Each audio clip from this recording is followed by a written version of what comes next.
Hey everyone, welcome back to the channel. YRF spy universe एक ऐसा नाम है जिसने एक था टाइगर वॉर और पठान जैसी मेगा हिट्स दी है। लेकिन जब अल्फा का ट्रेजर सामने आया तो ब्लॉकबस्टर हाइप की जगह ट्रोलिंग और क्रिटिसिज्म का शोर सुनाई देने लगा। लोग कह रहे हैं कि वाईआरएफ अपना स्टैंडर्ड और ओरिजिनलिटी पूरी तरह खो चुका है। ट्रेजर को देखते ही लोगों ने सबसे पहले इसके वीएफएक्स और सीजीआई पर वॉर किया। नेटिजन्स का कहना है कि फिल्म बिल्कुल आर्टिफिशियल लग रही है, जैसे सब कुछ एक सस्ते ग्रीन स्क्रीन स्टूडियो में शूट किया गया हो। एक हाई बजट स्पाई थ्रिलर से लोग वॉर या टाइगर जैसे रियलिस्टिक ग्रैंडियोर एक्सपेक्ट कर रहे थे, लेकिन यहाँ उन्हें डिसअपॉइंटमेंट मिली। ऑडियंस का मानना है कि ट्रेजर में वही पुरानी वाईआरएफ फार्मूला बाजी पट्टी लग रही है। वैनगार्ड बैकग्राउंड स्कोर, वही जेनेरिक एक्शन सीक्वेंसेस और वही पुराना स्पाई टोन, जिसमें कुछ भी नया या अल्फा जैसा यूनिक नहीं है। ट्रेजर के आते ही सिनेफाइल्स ने इसके अंदर एक ऐसी चोरी पकड़ी जिसने वाईआरएफ के डायरेक्टर को कटघरे में खड़ा कर दिया है। ट्रेजर के फर्स्ट फ्रेम से ही हॉलीवुड फिल्म्स की इंस्पिरेशन या यूं कहे कि क्लियर कॉपी देखने को मिलती है। ट्रेजर का ओपनिंग सीन जहां एजेंट आलिया भट्ट को उनका असाइनमेंट मिलता है और एक रोबोटिक तरीके से बर्थडे विश किया जाता है, वो 1990 की कल्ट क्लासिक एक्शन फिल्म ले फेमे निकिता से एग्जैक्टली शॉट बाय शॉट और फ्रेम बाय फ्रेम उठाया गया है। क्रिएटिव के नाम पर यहाँ सिर्फ पुरानी हॉलीवुड स्क्रिप्ट को छाप दिया गया है। ट्रेजर में जो नियॉन पिंक और ब्लू लाइट का यूज किया गया है वो completely Hollywood film Ballerina John Wick universe का हिस्सा है से उठाई हुई लगती है। मेकर्स ने खुद का दिमाग लगाने की बजाय उसे मॉडर्न असैसिन एस्थेटिक को सस्ते में कॉपी करके चिपका दिया है। आलिया भट्ट जो इस मूवी में एक्शन परफॉर्म कर रही है, उनका मूवमेंट्स, उनका सस्टेंस और उनका स्टाइल एंजेलिना जोली की टॉम राइडर और चार्लिस थ्रियॉन की एटॉमिक ब्लॉन्ड जैसी दिखाने की कोशिश की गई है। पर फर्क साफ है, उन हॉलीवुड फिल्म्स में एक्शन ऑर्गेनिक और बिलीवेबल लगता था, जबकि यहाँ आलिया का हर एक एक्शन सीक्वेंस बिल्कुल कोरियोग्राफ्ड, रोबोटिक और फेक लग रहा है। एक तरफ हॉलीवुड की छोरी और दूसरी तरफ ऐसी स्क्रिप्ट जिसमें लॉजिक का नामो निशान नहीं है। एक सच्चा स्पाई अपनी आइडेंटिटी छुपाता है, पर यहाँ तो कहानी ही उल्टी है। मूवी में आलिया भट्ट एक सीक्रेट एजेंट बनी है जिसका सबसे पहला रूल होता है अपनी आइडेंटिटी को छुपा कर रखना, लेकिन ट्रेजर में उनके हाथ पर बड़े बड़े अक्षरों में अल्फा का टैटू कराते हुए दिखाया गया है, जो कि उनकी सीक्रेट एजेंट का लोगो है। लोग हंस रहे और पूछ रहे हैं कि अगर उसे अपनी आइडेंटिटी छुपानी ही थी तो हाथ पर एजेंसी का नाम लिखवा कर कौन सा सीक्रेट एजेंट घूमता है। ये तो वही बात हो गई कि दुश्मन के सामने जाकर खुद ही कहना, देखो मैं स्पाई हूँ। धुरंधर में जब रणवीर सिंह का लुक और कैरेक्टर सेटअप सामने आया तो वहाँ एक रियल स्पाई वाली फीलिंग थी। वहाँ हीरो की आइडेंटिटी को कम्प्लीटली हिडन और सिक्योर दिखाया गया है, जैसे कि एक सच्चा इंटेलिजेंस ऑफिसर के साथ होता है, बिना किसी शोर शराबे या ब्रांडिंग के। वहीं दूसरी तरफ अल्फा में लॉजिक को खिड़की से बाहर फेंक कर सिर्फ कूल दिखाने के चक्कर में ऐसी बेवकूफी दिखाई गई है जो पूरे स्पाई जनरा का मजाक उड़ाती है। लोगों को आलिया इस रोल में बिल्कुल फिट नहीं लग रही है। नेटिजन्स का कहना है कि उनका बॉडी लैंग्वेज और स्क्रीन प्रेजेंस एक हार्डकोर बैटल हार्डन स्पाई या अल्फा जैसा नहीं लग रहा है। उनका एक्शन सीन्स को फोर्स्ड और अनकन्विंसिंग बोला जा रहा है। लोगों का मानना है कि एक डेंजरस एजेंट के रूप में उनके चेहरे पर वो इंटेंसिटी और रॉ पावर मिसिंग है। एनिमल के बाद लॉर्ड बॉबी का क्रेज अजान पर है। ट्रेजर में उनका एक धांसू ग्लिम्स दिखाया गया है, जिसे देखकर लोग कह रहे हैं कि बॉबी देओल ही इस मूवी को बचा सकते हैं। उनके विलीनियस और रूट लुक की तारीफ हो रही है और लोग कह रहे हैं कि वो अकेले ही पूरे ट्रेजर पर भारी पड़ गए हैं। फिल्म का नाम अल्फा है और इसमें आलिया के साथ सरवरी बाग भी पैरेलल लीड में है, फिर भी ट्रेजर से उन्हें पूरी तरह गायब रखा गया। इसके पीछे दो बड़े कारण सामने आ रहे हैं।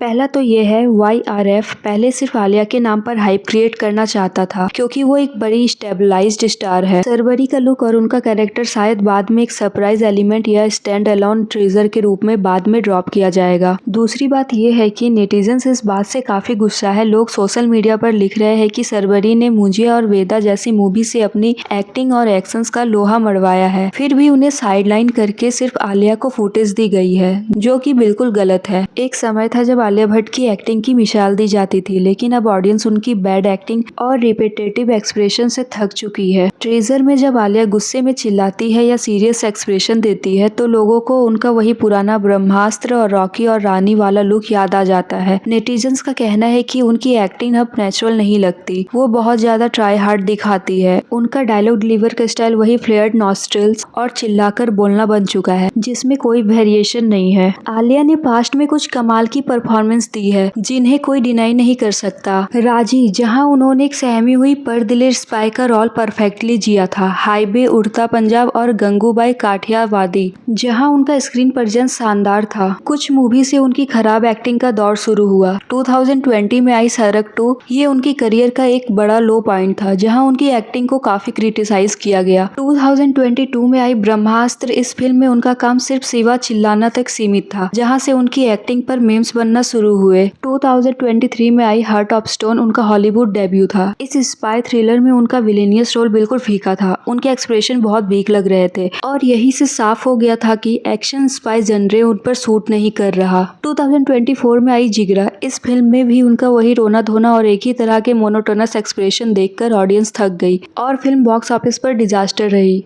अल्फा का टीजर देखकर लग रहा है कि ये खराब फेज अभी कंटिन्यू होने वाला है। जब आप स्पाई यूनिवर्स का हिस्सा बनते हैं तो कंपैरिजन लाजमी है, और जब आलिया का कंपैरिजन बॉलीवुड की बाकी पावर हाउस फीमेल स्पाइस से होता है तो अल्फा फीकी नजर आती है। Katrina Kaif, the ultimate action queen. Katrina ने जोया के रूप में जो फिजिकली डिमांडिंग एक्शन किया है, जैसे टाइगर 3 का टॉवल फाइट सीक्वेंस, आलिया उसके आसपास भी नहीं लगती। कैटरीना का एक्शन नेचुरल और लीथल लगता है, जबकि आलिया का फोर्स्ड लगता है। Priyanka Chopra, the global बैडेस। प्रियंका के पास एक नेचुरल ऊम्फ, स्वैग और बॉस लेडी वाइब है। उनका इंटरनेशनल लेवल का एक्शन और इंटेंस एक्सप्रेशन आलिया से कहीं ज्यादा मैच्योर और कन्विंसिंग लगता है। Deepika Padukone, glamour plus lethal grace. Deepika ने पठान में एक पाकिस्तानी स्पाई के रूप में जो स्पेल्ट, शार्प और एथलेटिक एक्शन किया, वो स्क्रीन पर आग लगा देता है। उनके लंबे स्टेचर और शार्प लुक के सामने आलिया का अल्फा लुक बहुत बचा-कुचा लगता है। फिल्म इंडस्ट्री में टैलेंट से ज्यादा कभी-कभी कनेक्शंस बोलते हैं। अल्फा की दोनों लीडिंग लेडीज का बैकग्राउंड को देखे तो बॉलीवुड का पावर डायनेमिक साफ-साफ समझ आता है। आलिया भट्ट बॉलीवुड की सबसे बड़ी इनसाइडर है। महेश भट्ट और सोनी रजदान की बेटी होने के साथ-साथ उन्हें करण जौहर, धर्मा प्रोडक्शन का फुल सपोर्ट है। बॉलीवुड का पूरा इकोसिस्टम आलिया को सबसे बेहतरीन स्क्रिप्ट्स और डायरेक्टर दिलवाने में बैक एंड पर काम करता है। इसी मैसिव स्टार पावर और आदित्य चोपड़ा से अच्छी टर्निंग के चलते उन्हें अल्फा बिना किसी स्ट्रगल के मिल गई। अब बात करें सरवरी की, तो सरवरी महाराष्ट्र के बाहुबली पॉलिटिक्स परिवार से आती है। फॉर्मर सीएम मनोहर जोशी की ग्रैंड डॉटर है। उनका डायरेक्ट फिल्मी खानदान से नहीं था, इसलिए उन्होंने as an assistant director Bajirao Mastani से शुरुआत की। वो YRF होम टैलेंट के रूप में आगे बढ़ी और मंजिया जैसी हिट्स दी। लेकिन आलिया के मासिव प्लॉट्स के सामने सरवरी को टीजर से पूरी तरह गायब रखना, ये साफ दिखता है कि बॉलीवुड हायरार्की में कनेक्शन और स्टार पावर हमेशा टैलेंट को पीछे ढकेल देती है। हॉलीवुड की बलातन छोरी, सस्ता VFX, लॉजिकलेस टैटू, एक्टिंग पर सवाल और को स्टार के साइडलाइन करने की कंट्रोवर्सी। अल्फा की शुरुआत काफी पथरीली रही है, लेकिन क्या आलिया भट्ट और YRF की नेगेटिविटी को बदल कर बॉक्स ऑफिस पर धमाका कर पाएगी, या फिर अल्फा बनकर रह जाएगी स्पाई यूनिवर्स की सबसे कमजोर और बेजान कड़ी? ये तो आने वाले वक्त और फिल्म का ट्रेलर ही बताएगा। तो फ्रेंड्स, आज के लिए इतना ही। अगर आपको वीडियो पसंद आई हो तो लाइक जरूर करना और चैनल को सब्सक्राइब करना बिल्कुल मत भूलना। और आप अल्फा के बारे में क्या सोचते हैं कमेंट में जरूर बताना। Thank you.